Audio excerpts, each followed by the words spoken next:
Sa tingin mo ba, alam mo na ang lahat tungkol sa pagpapatakbo ng mundo? Ang mga presidente, kongreso, mga malalaking korporasyon. Paano kung lahat ng iyan ay isa lang palang fakad, isang tabing na nagtatago sa mga tunay na puppeteers? Paano kung sabihin ko sa iyo na sa buong kasaysayan may mga grupo ng tao na lihim na nagpapasya na siyang nagpapabago sa kapalaran ng milyon-milyon? Ngayon, atin ang bubuksan ang takip ng misteryo sa likod ng 30 sa pinakamakapangyarihan at pinakahiwagang secret societies na talagang nagpatakbo sa mundo. Maghanda ka dahil pagkatapos ng video na ito, baka tuluyan ng magbago ang pananaw mo sa kasaysayan. At ang malaking tanong na susubukan nating sagutin, hindi ba nila tayo patuloy na ginagalaw hanggang sa kasalukuyan? Bago tayo magsimula sa ating paglalakbay sa mundo ng anino, alamin muna natin, ano ba talaga ang isang secret society? Sa pinakasimpleng kahulugan, ito ay isang organisasyon na itinago ang kanilang operasyon, layunin at komposisyon mula sa publiko. Iba-iba ang dahilan kung bakit sila umusbong. Protektahan ang mga ipinagbabawal na kaalaman, makamit ang kapangyarihang pampulitika, yumaman sa pera, o para lang magkaisa ang mga piling tao. Ang kanilang lakas ay nasa pagiging lihim nila. Gumagala sila sa pamamagitan ng kanilang mga miyembro na nakatanim sa pinakamataas na antas ng gobyerno, negosyo at agham. Siyempre, maraming kwento tungkol sa kanila ang gawa-gawa lamang. Pero, tulad nga ng kasabihan, walang usok kung walang apoy. Ang misyon natin ngayon ay paghiwalayin ang totoo sa katang-isip at tingnan ang tunay na impluensya ng mga misteryosong orden at club na ito. Siyempre, sisimulan natin sa pinakatanyag, ang Bavarian Illuminati. Itinatag ni Adam Weishaupt noong taong 1776 at opisyal silang nagtagal lamang ng 10 taon.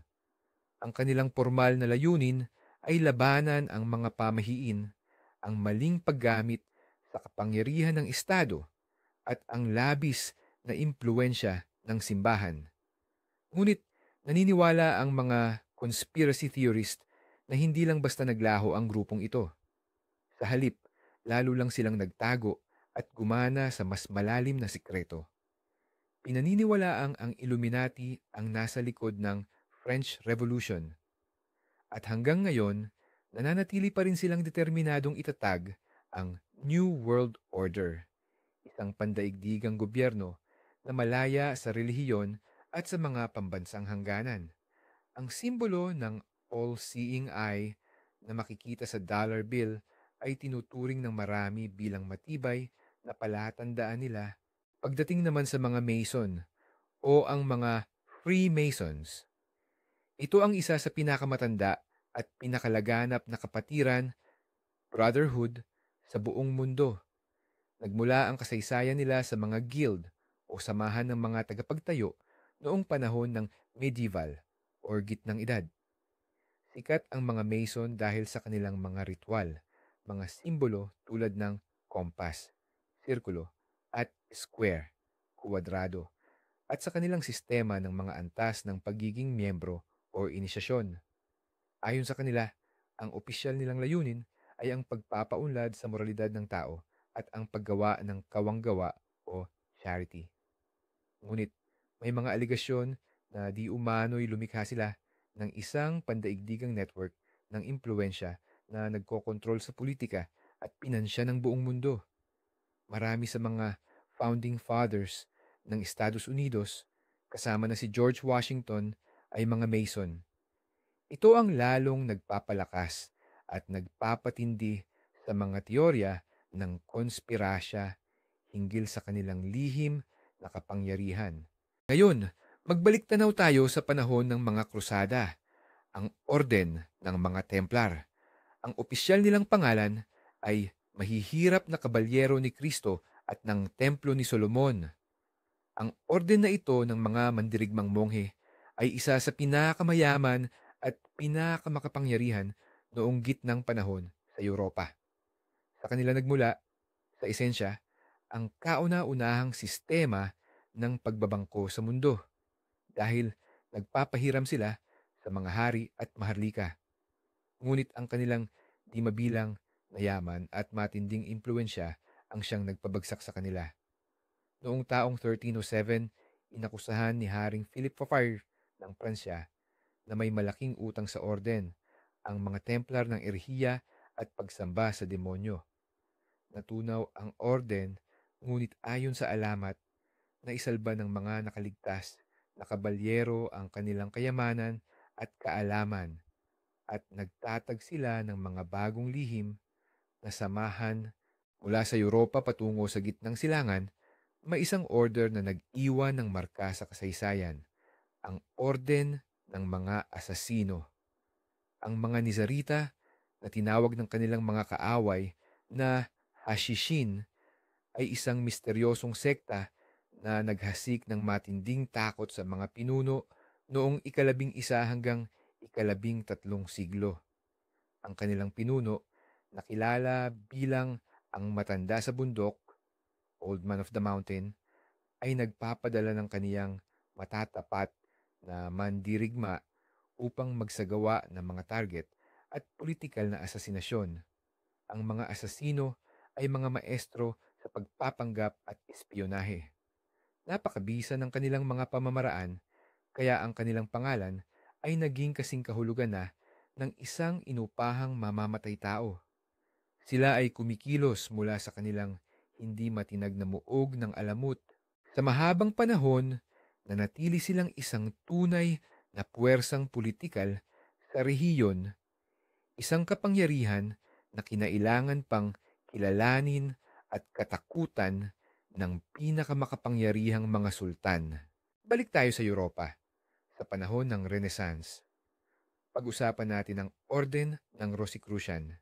Ito ay isang misteryosong kapatiran na unang ipinakilala noong simula ng ika-17 siglo sa pamamagitan ng paglalathala ng ilang manipesto. Inaangkin ng mga Rosicrucian na taglay nila ang mga esoterikong kaalaman na minanapa mula sa mga sinaunang pantas. Nag-aral sila ng alkemya, mistisismo, at hinanap din ang tinatawag nilang pandaigdigang reforma para sa sangkatauhan. Gayunpaman, marami ang naniniwala na ang orden na ito ay hindi kailanman umiral at ito ay isa lamang panlinlang o isang intellectual hoax. Ngunit, ang mga ideya ng Rosicrucianism ay nagkaroon ng malaking impluensya sa masonriya at iba pang mga esoterikong kilusan na humubog sa malaking bahagi ng kanluraning mistikal na kaisipan. Sa bagong mundo naman tayo, sa loob ng pader ng isa sa pinakaprestihiyosong universidad. Ito ang Skull and Bones. Ang sikretong samahang ito sa Yale University ay itinatag noong taong 1832. Taon-taon, 15 senior students lamang ang tinatanggap dito at sila ay automatikong nagiging bahagi ng makapangyarihang elite.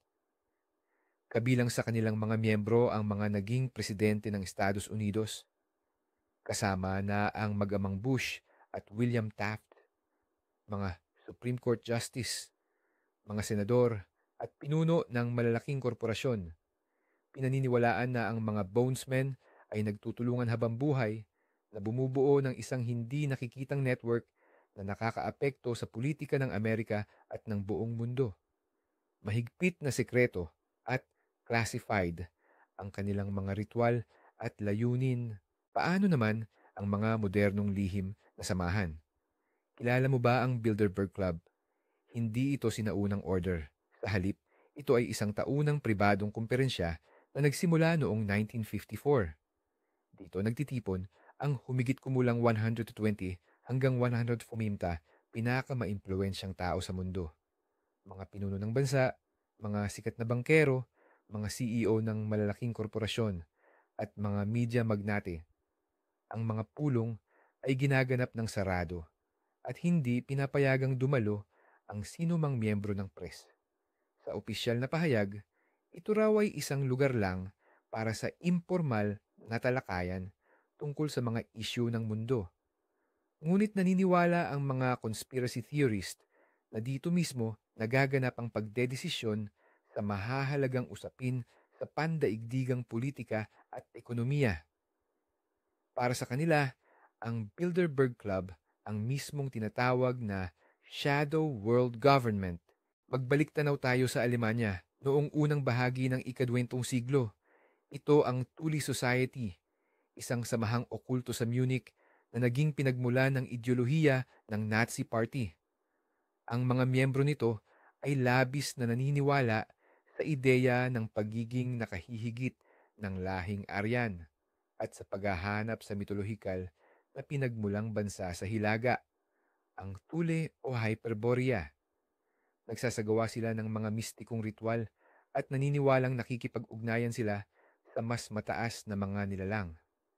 Maraming pangunahing personalidad na bumuo sa Third Reich tulad ni na Rudolf Hess at Alfred Rosenberg ang naging miyembro ng samahang ito. Ang Thule Society mismo ang nagbigay ng ideolohikal at pinansyal na pundasyon sa umuusbong na partido ni Hitler.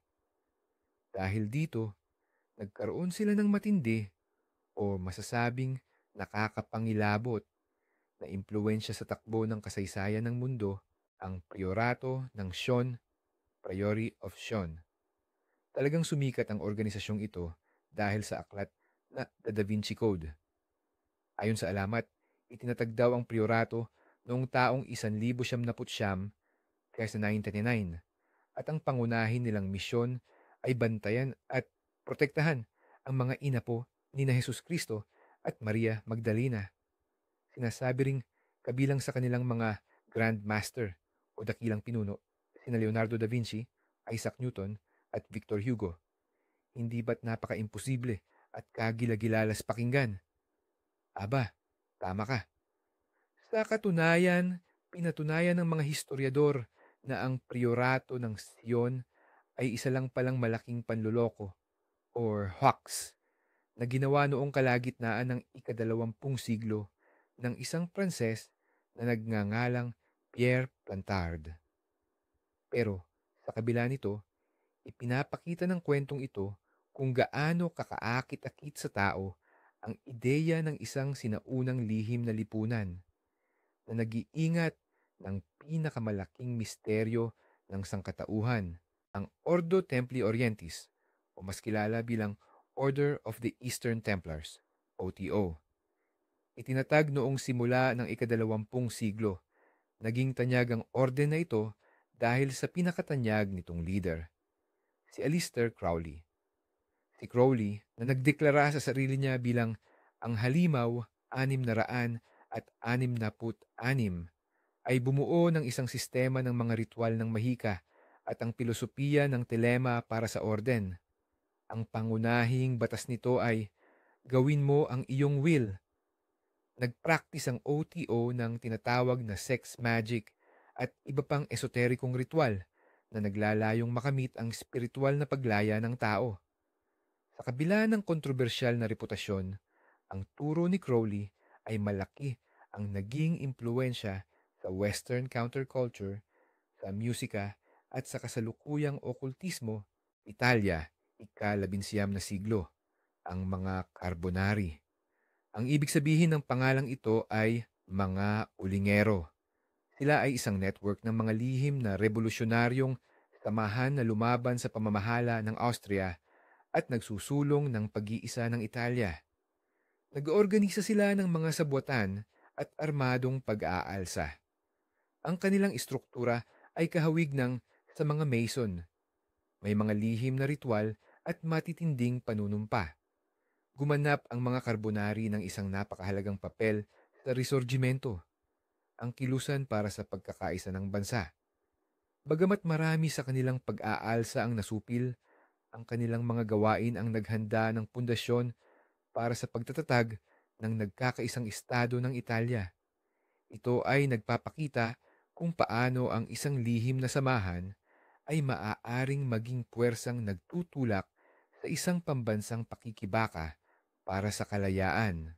Sa panahon ng Civil War sa Amerika, may isang lihim na samahan, ang Knights of the Golden Circle o tinatawag ding mga kabalyero ng gintong bilog. Ang grupong ito ay kaalyado ng konfederasyon. Ang kanilang ambisyon ay ang makabuo ng isang bagong imperyo ng mga estadong nag-aalipin. Sakop sana nito ang mga timog na estado ng US, pati na ang Mexico, Central America at ang mga isla sa Caribbean. Sila ay sangkot sa paniniktik, sabotahe at nagtangka pa silang magsimula ng mga pag-aalsa sa mga hilagang estado. May mga bulong-bulungan na ang mga kabalyero ang siyang nasa likod ng pagpatay kay Abraham Lincoln. Bukod pa rito, hanggang ngayon ay hinahanap pa rin ng mga treasure hunter sa buong Southern America ang kanilang napakalaking kayamanan na hindi pa natatagpuan. Sa simula ng ika-20 siglo, sa rehiyon ng Balkans, lumitaw ang tinatawag na Black Hand, itim na kamay. Ang opisyal na pangalan nito, pagkakaisa o kamatayan, unity or death. Ito ay isang lihim na nasyonalistang organisasyon ng mga Serbiyano na ang pangunahing layunin ay pagsama-samahin ang lahat ng Timog Slav o South Slavs sa iisang bansa. Ang mga miyembro ng Black Hand ay may hawak na matataas na posisyon sa militar at pamahalaan ng Serbia. Sila mismo ang nagplano at nagsagawa ng pagpaslang kay Archduke Franz Ferdinand ng Austria sa Sarajevo noong 1914. Ang pangyayaring iyon ang naging formal na mitsa o dahilan ng pagsiklab ng unang digmaang pandaigdig, World War I, na tuluyang nagpabago sa mapa ng Europa at ng buong mundo. Rebolusyong Amerikano, ang Sons of Liberty o mga anak ng kalayaan. Ito ay isang lihim na organisasyon na matindi ang paglaban para sa karapatan ng mga kolonistang Amerikano, lalo na laban sa patakaran sa pagbubuwis ng British Crown. Kumilos sila sa ilalim ng islogang, walang buwis kung walang representasyon. Nag-organisa ang Sons of Liberty ng iba't ibang protesta, pag-boycott ng mga produktong British at mga akto ng pagsuway. Ang pinakatanyag nilang aksyon ay ang Boston Tea Party noong taong 1773, 1773, na siyang naging pangunahing katalista sa digmaan ng kalayaan ng Estados Unidos. Ito ay isang malinaw na halimbawa ng lihim na samahan na sumibol mula sa popular na protesta at kalaunan ay nagtagumpay sa pagtatatag ng isang bagong nasyon. Italia, noong ikalawang hati ng ika-20 siglo, ang lohiya ng mga Mason na tinatawag na Propaganda Due or mas kilala bilang Puatatu. Isa itong sikretong samahan na nag-oopera sa loob mismo ng Masonry sa Italia. Ang pinuno nito, si Licio Heli, ay nakapagtatag ng isang estado sa loob ng estado. Kabilang sa lohiya ang matataas na opisyal ng gobyerno, mga militar, hukom, mamamahayag at negosyante. Inakusahan ang PATU ng pag-oorganisa ng mga teroristang pag-atake, malawakang korupsyon at tangkang kudeta. Nang mailabas sa publiko ang kanilang listahan noong taong 1981, isang matinding iskandalong politikal ang sumiklab sa Italia. Ito ay isang matingkad na halimbawa kung paano tuluyang mabulok ng isang lihim na samahan ang mga demokratikong institusyon mula sa loob ang Orden ng Siyam na Anggulo o 9A. Ito ay isa sa pinakakontrobersyal at pinakamapanganib na samahan ng mga satanista sa kasalukuyan. Itinatag sa Great Britain, itinutulak nito ang isang radikal at ekstremistang pamamaraan na nananawagan para sa lubusang pagguho ng modernong lipunan sa kanluran.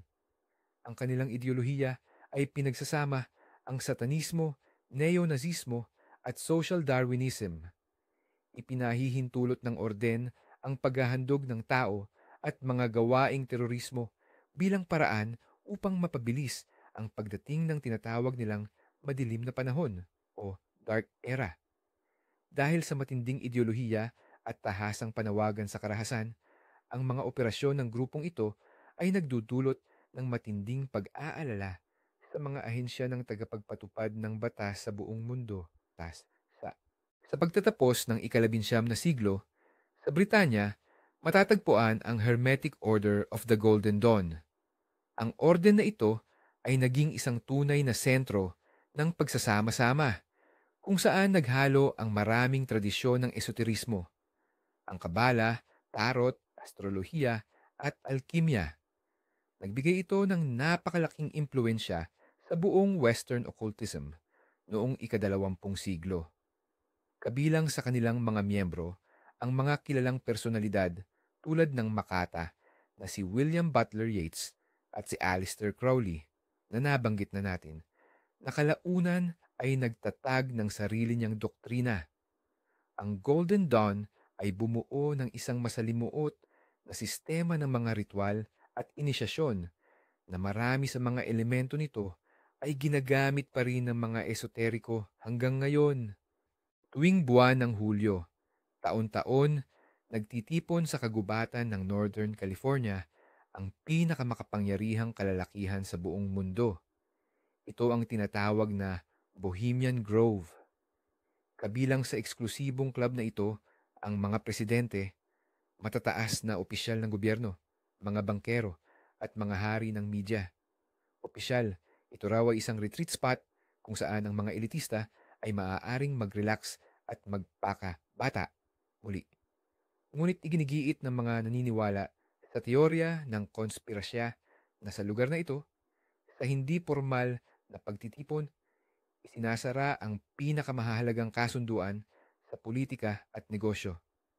Ang taunang ritual na cremation of care, kung saan sinusunog ang isang effigy or mannequin, ay nagdudulot ng matinding kontrobersya at hinala na ito ay isang uri ng paganong seremonya.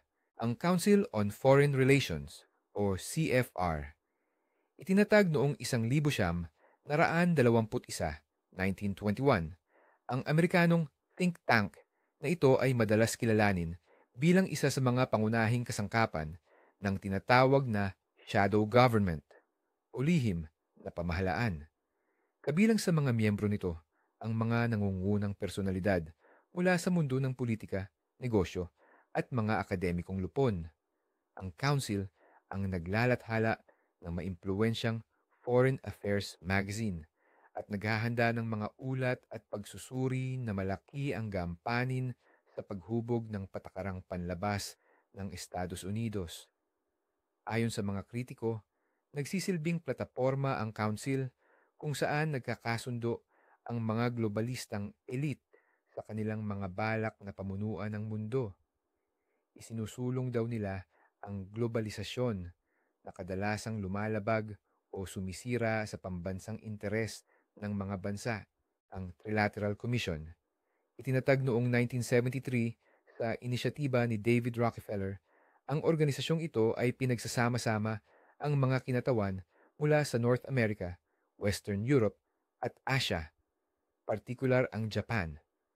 Ang layunin nito ay isulong ang mas mahigpit na kooperasyon sa pagitan ng tatlong rehiyong ito.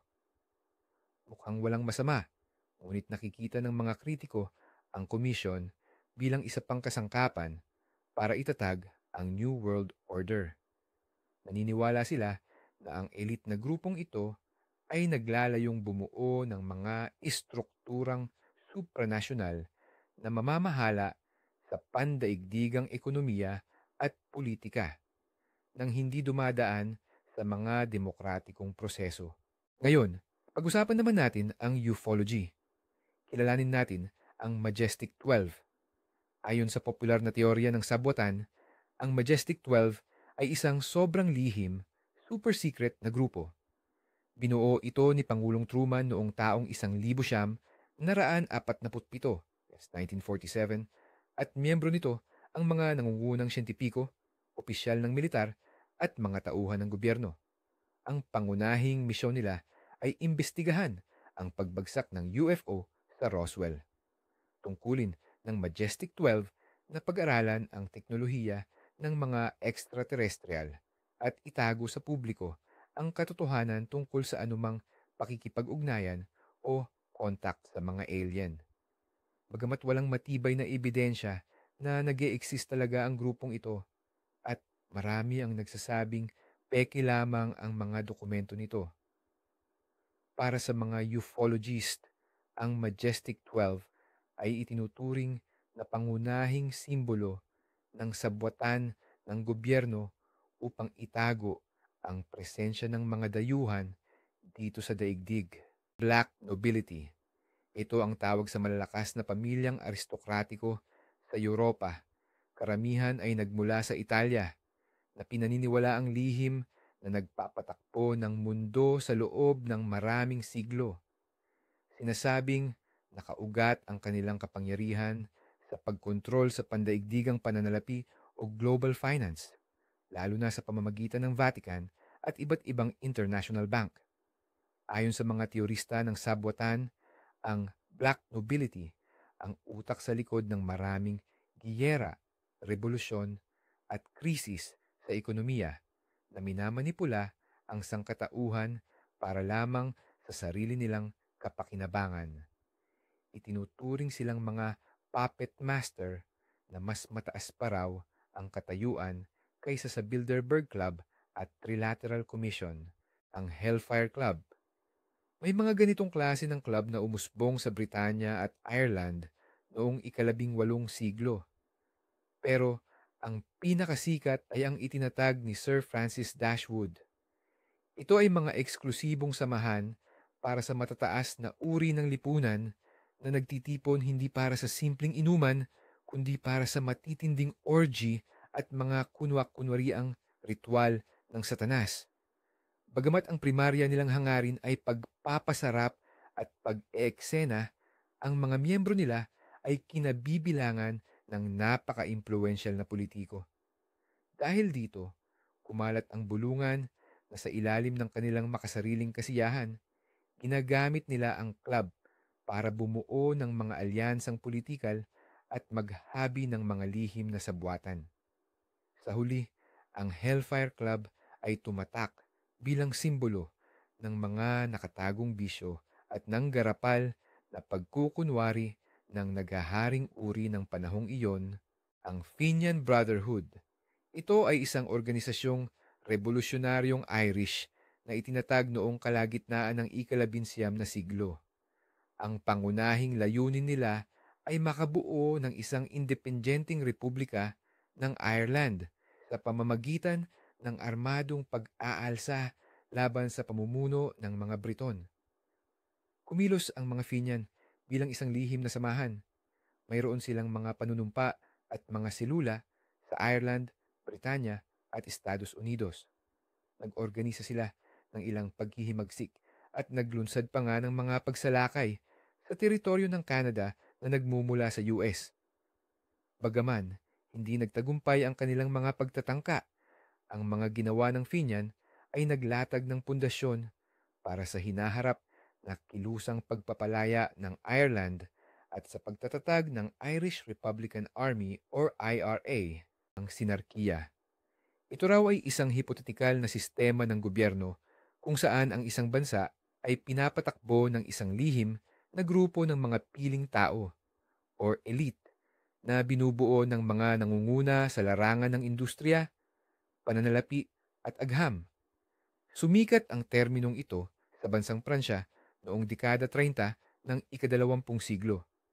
Ayon sa mga naniniwala sa teorya ng konspirasyon, mayroong isang lihim na kasunduang sinarkista or Synarchist Pact na ang layunin ay pabagsakin ang mga republika at magtatag ng autoritarian na pamamahala ng mga teknokrata. Ginagamit ang ideya ng sinarkiya upang ipaliwanag ang maraming kaganapang pampolitika. Mula sa pagbagsak ng Pransya noong 1940 hanggang sa proseso ng pagkakaisa ng Europa, ang samahan ng Vril.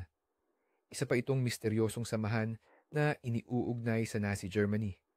Ayon sa kwento, ito raw ay isang lihim na grupo ng mga babaeng medium na nakipag-ugnayan umano sa isang sibilisasyon ng mga dayuhan na naninirahan sa ilalim ng lupa. Mula sa mga alien na ito, nakakuha raw sila ng kaalaman tungkol sa mahiwagang enerhiyang tinatawag na Vril. Ang enerhiyang ito ang inaasahang magbibigay sa Third Reich ng tinatawag na absolute weapon at maging kakayahan upang makagawa ng mga lumilipad na platito o flying saucer.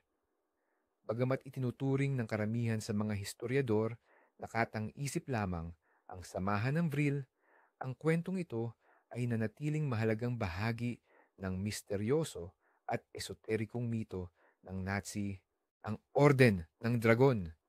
Itinatag ito noong ika-5 siglo ni Emperador Sigismund ng banal na Imperyong Romano.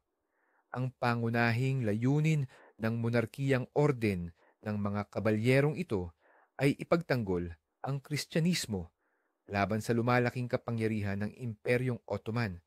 Ang pinakatanyag na miyembro nito ay si Vlad II Dracul, ang ama ni Vlad the Impaler, na siyang naging batayan para sa karakter ni Count Dracula. Pinagsama-sama ng orden na ito ang mga pinaka-elite sa gitna at silangang Europa. Ang maging miyembro ay nangangahulugang kabilang ka sa isang piling-pili at limitadong grupo ng mga tagapagtanggol ng pananampalataya. Sila ay mayroong napakalaking impluensya, political man or militar, sa buong rehiyon, ang mga Cathar. Isa itong kilusang panrelihiyon na namayagpag sa timog ng France noong ika-12 hanggang ika-13 siglo.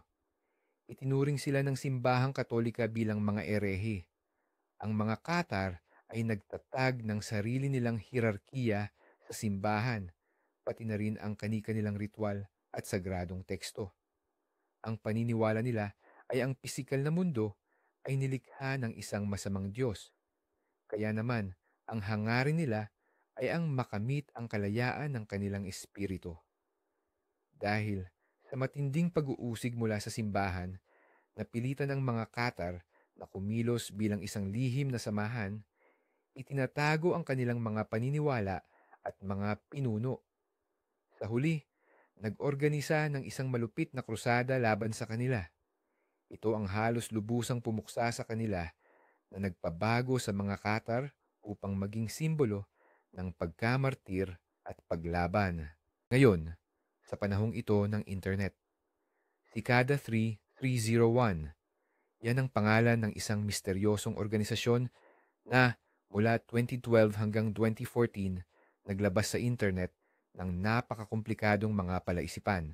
Ang sinasabing layunin nila ay ang paghahanap ng mga napakatalinong individual. Kailangan ng kaalaman sa cryptography, matematika at literatura para masagot ang mga bugtong na ito. Bukod pa riyan, pinipilit din nito ang mga kalahok na maglakbay sa totoong mundo para maghanap ng mga pahiwatig. Hanggang ngayon, walang nakakaalam kung sino talaga ang nasa likod ng Cicada. Mga ahensya ba ng gobyerno, isang grupo ng mga hacker o isang malaking korporasyon? Ito ang perpektong halimbawa ng isang modernong lihim na samahan na gumagamit ng digital na teknolohiya para mag-recruit. At sa wakas, ang Orden ng mga Heswita. Ang opisyal na pangalan nila ay Society of Jesus o Samahan ni Jesus, isang orden ng mga paring Katoliko na itinatag noong 1534, 1534. Kilala ang mga Heswita dahil sa kanilang matinding disiplina, matinding katapatan sa Santo Papa, at napakataas na kalidad ng edukasyon. Sa paglipas ng maraming siglo, inakusahan sila na sila raw ay isang lihim na samahan sa loob ng simbahan na gumagamit ng paniniktik, mga intriga sa politika, at maging ng pagpaslang para lang makamit ang kanilang mga layunin. Tinawag din silang lihim na hukbo ng Santo Papa at ang sobrang laki nilang impluensya sa politika ng maraming bansa ay nagdulot ng matinding takot at hinala. Dahil dito, sila ay pinalayas sa halos 2 dosenang bansa. Kaya, natapos na nating talakayin ang 30 tersa, lihim na samahan na sa iba't ibang paraan ay nagkaroon ng malaking epekto sa kasaysayan. Mula sa mga nightly orders at misteryosong kapatiran hanggang sa mga elite club ngayon at maging sa mga palaisipan sa internet. Saan kaya dito ang katotohanan? At alin naman ang isa lamang magandang alamat? Kayo na ang bahalang magpasya diyan. Pero may isang bagay tayong sigurado. Ang kasaysayan na nakasulat sa mga textbook ay tanging dulo lang ng iceberg. Sa ilalim ng ibabaw nito, palaging mayroong mga nakatagong daloy, lihim na alyansa, at mga grupo ng tao na naghahangad ng kapangyarihan at kaalaman na hindi maaabot ng karamihan. Mas komplikado ang mundo kaysa sa inaakala natin. Salamat sa panonood ng video na ito hanggang dulo. Kung interesado kang sumisid sa mundo ng misteryo at mga konspirasya, huwag kalimutang mag-like at mag-subscribe sa channel para hindi mo ma-miss ang mga bagong investigation namin. At syempre, i-click mo na rin ang bell icon. Ngayon, may tanong ako sa inyo. Aling lihim na samahan ang tingin ninyo ang pinakamakapangyarihan sa kasaysayan? O baka naman, may nakalimutan kaming banggitin na mahalagang organisasyon? Ilagay ang opinyon ninyo sa comment section. Gustong gusto naming basahin at pag-usapan. Yan, hanggang sa susunod.